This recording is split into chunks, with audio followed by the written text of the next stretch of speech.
Hey crew members, my name is Abingdon. Welcome back to the Abingdon Company channel, where we go on adventures with women in non-traditional industries. These are some of my favorite videos because I love sharing stories with you. And the one I'm going to read today, I've got kind of a funny story about because I learned about this woman literally the night before when I watched the movie with Mindy Kaling and Emma Thompson. It's called Late Night. I don't know if you've seen it. It's this comedy. Emma Thompson is a late night TV show host, like a Jay Leno or, you know, one of those guys. And Mindy comes on to join the show and help write comedy for her and help her get her ratings back up.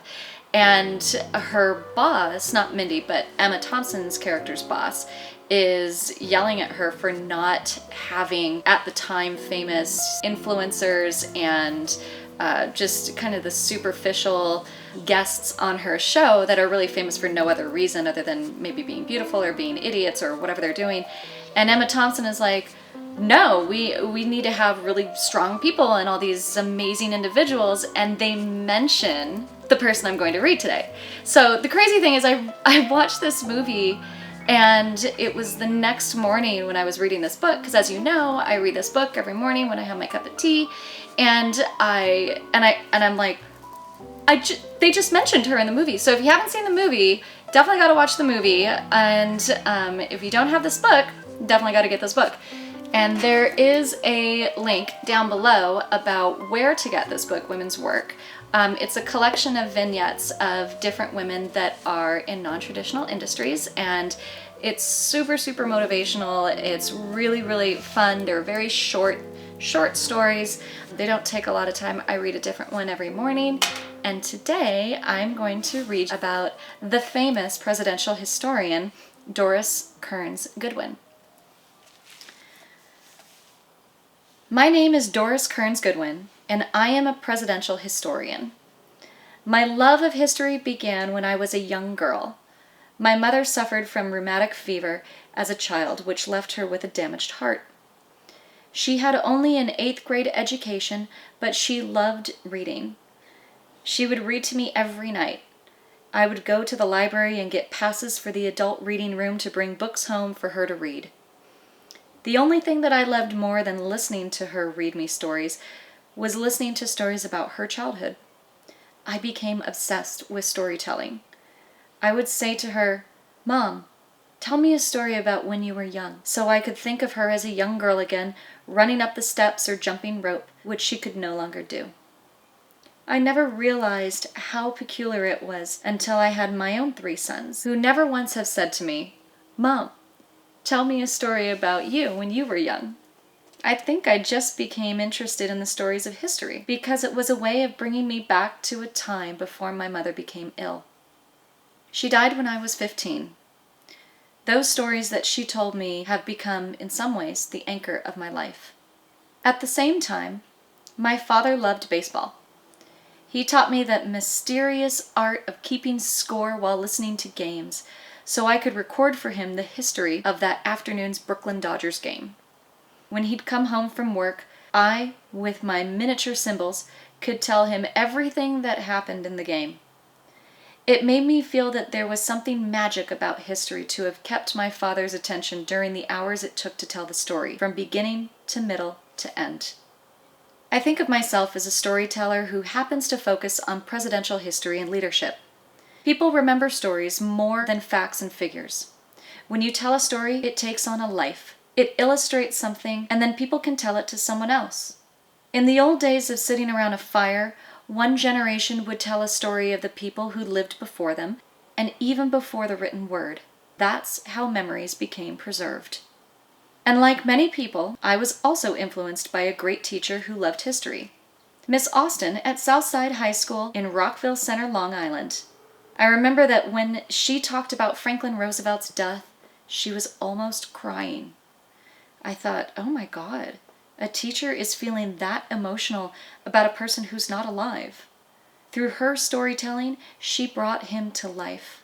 Then, when I was in college, I read a book by a female historian and great writer, Barbara Tuchman, called The Guns of August. It's about World War I, and it's stunningly beautiful. If she could understand war and history and explain it to others in a way that makes us feel as if we were there, I realized that there was room for female historians.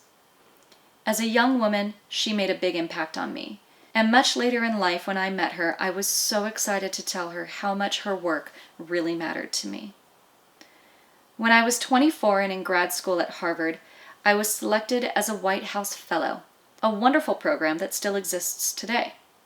There was a big dance to celebrate, and President Lyndon Johnson danced with me, which wasn't that peculiar, as there were only 3 women out of the 16 fellows. As he twirled me around the floor, he told me he wanted me to work directly for him in the White House. But it wasn't to be that simple.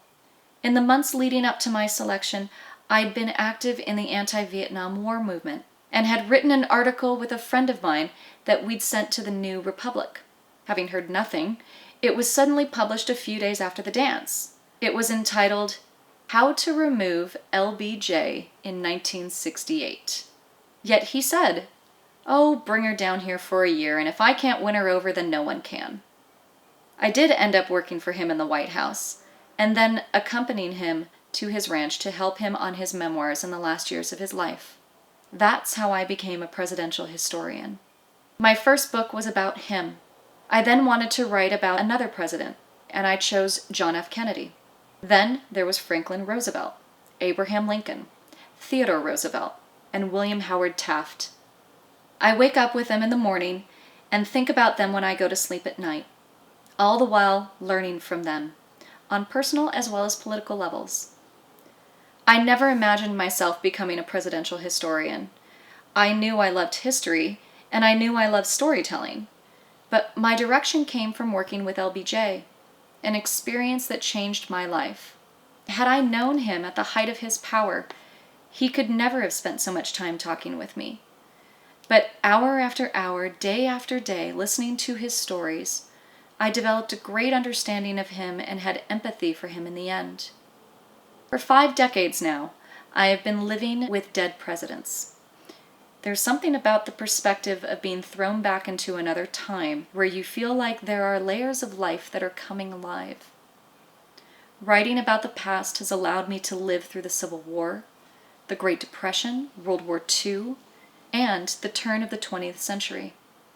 Although LBJ and I were alive during the same time period, we were a generation apart.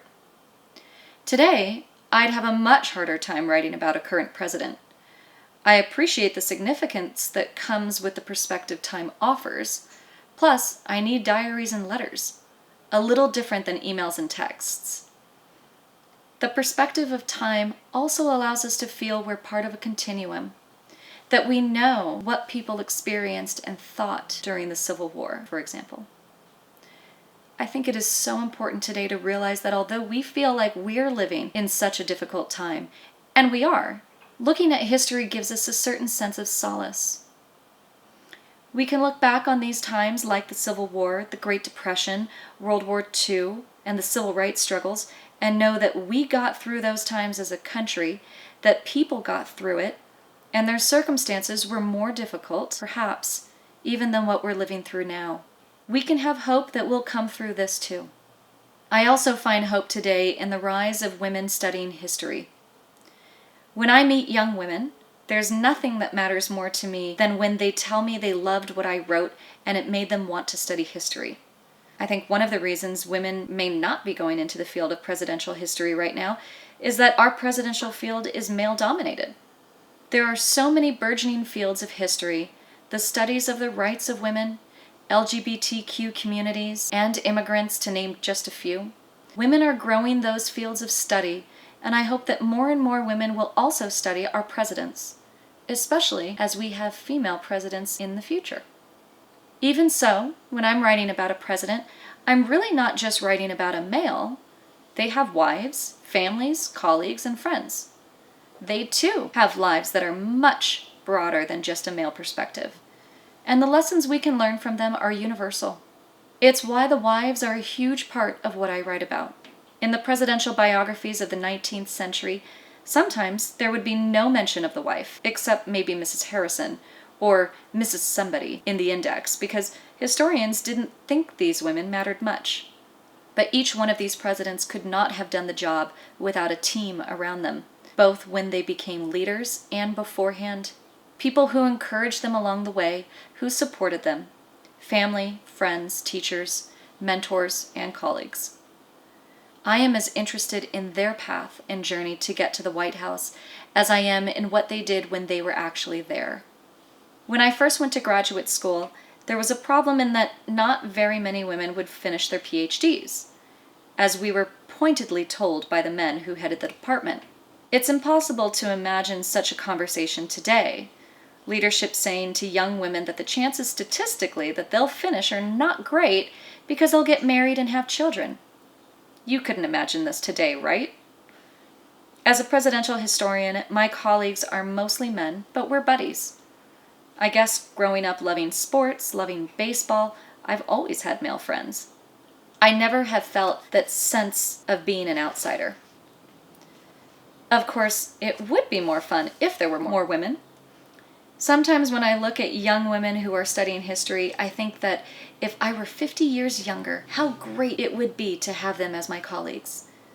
It makes me happy that they have one another, and I hope that they will support and help one another. I think the most important thing to remember is, if you found some vocation or some cause that you really want to be a part of, that desire will take you through. That passion for what you're doing is going to help sustain you. You may not find your calling right away, and that's okay. The philosopher William James said, "Seek out that particular mental attribute which makes you feel most deeply and vitally alive, along with which comes the inner voice which says, 'This is the real me.' And when you have found that attitude, follow it. It's a wonderful time to be young as a girl. Everything's opening up in a way that it wasn't when I was young. There are more women graduating from college, more women running for office and making their way into Congress. It's very inspiring to each of us, and it exponentially inspires others. If you see someone in a field you are interested in who looks like you, it helps you realize that you can get into that field too. Eventually, they'll be everywhere. Women. Awesome. So cool. I'm pumped. I'm ready to have a great day.